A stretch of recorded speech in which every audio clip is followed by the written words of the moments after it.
I'm Joanna from Japanese Accelerator, an online Japanese academy, and today I wanted to make a short video about what you need to know or what would be useful to know before starting to learn Japanese. So first, in this video we will see 5 useful tips for you to know before starting to study Japanese, and then we will see one big mistake that usually students do when they start learning Japanese. So what are these 5 tips you need to know or are useful to know before starting to learn? So the first one would be your goal in Japanese learning process. For example, it will be not the same thing if I want to learn Japanese just for fun because I like the language or I like the culture and I would just love to understand my favorite series or my favorite books. It's not the same thing if you want to learn Japanese because you like it, or if you need to learn Japanese because you live there or because you need to know Japanese for your work. So the approach will be very different. So first you need to keep in mind what exactly do you want to learn through the Japanese language. For example, if I want to learn Japanese because I need it for my work, I need to focus, for example, in speaking because in my work I will be speaking with Japanese clients and vocabulary related to the company or the business, etc. And then again, if I want to learn it for fun, for understanding my favorite series or whatever, I will focus on more, for example, more informal speech, how they communicate in an informal environment, etc. So depending on your approach, on your goal, you will have to learn and focus on one thing or another. So it's very important for you to know first why exactly do you want to learn it. The second thing you need to know before starting to learn Japanese is that you need a reliable source of information. Of course you can search for a teacher, and it's usually the best and the easiest way to start learning a language because the teacher already gives you the reliable material and you learn with him and you have this guidance in the Japanese learning process. But if you are a person that currently don't want a teacher or don't have the resources to get one, you need to know that not every information you find is reliable. So you really need to try and buy a book or find a really useful blog and really reliable blog for you to not start learning something that is not accurate. So finding a reliable source of information is very important.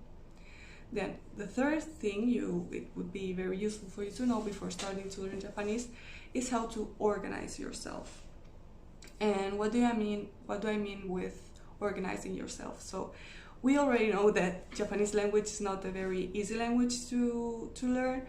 It is hard, not impossible, but because it's hard, you really need to be organized, and when you study you need to have an organization plan for you to really know exactly what you need to learn, how do you need to review it, and etc. So I usually recommend to have one notebook for the grammar part, a little one, like for example this one would be for vocabulary, for example. Then I recommend like bigger one for example like this for grammar. And then when you start learning kanji, of course you would need another one for kanji. So why 3 notebooks? Because we learn so many things and they are very complicated. Kanji are particularly very complicated. It's very useful to have everything write down, and when you need to review something, or you have, for example, you have a test, a Japanese test, or you need to review something, you just go through, for example, I forgot the grammar. You go through your grammar notebook and you find it in like 1 minute and you can review it, and it's the most easiest way to review what you already learned. So the 4th point would be So the fourth point or tip and last thing would be useful for you to know before starting to learn Japanese is about the famous hiragana and katakana. So, of course, when you start to learn a new language, you want to speak it, you want to learn vocabulary, you want to already get into it and have fun with it. And that's what you have to do, of course. But first of all, you should learn at least a little bit of hiragana and katakana. Why? It's not because you already have to, the first day you have to write it and you have to write it in hiragana and you have to get into that. It's not because of that. It's because if you know how hiragana works, your pronunciation and vocabulary will have more sense. Because the Japanese language is constructed with the hiragana and katakana and this kind of way of treating the sounds of the language. For example, if I say byoin, for example, and I try to write it down in Romaji, it can be quite accurate, but it will not be the same if you write it in hiragana. You will understand the word in a different way and your pronunciation will get good for sure. So knowing hiragana and trying to start writing and using hiragana from the first day is one of the best things you can do. So finally, the last thing you need to know is one big mistake that we usually do when we start learning Japanese, and it's related to the writing system. So a lot of students that start learning Japanese stick to Romaji. Romaji is when we write Japanese but in the Latin alphabet. So they stick to Romaji and then it's very complicated for them to move on to hiragana. This would be one mistake they do. But one of the biggest is that they start learning Japanese and they learn a lot of vocabulary, a lot of grammar, but they already been 1 year learning Japanese and they don't know about kanji because they don't think it's so important or they think it's very complicated and they try to live it like, let's do that another day.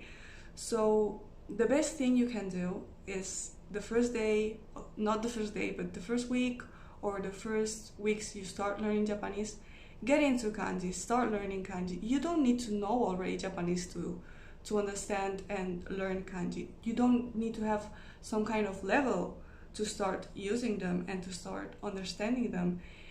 For example, in my classes, the first day that we start learning grammar and vocabulary and everything, we also learn kanji. Why? Because kanji are difficult, but this doesn't mean that you need to already know a little bit of Japanese to use them or to start studying them. It's not necessary. It's just another way.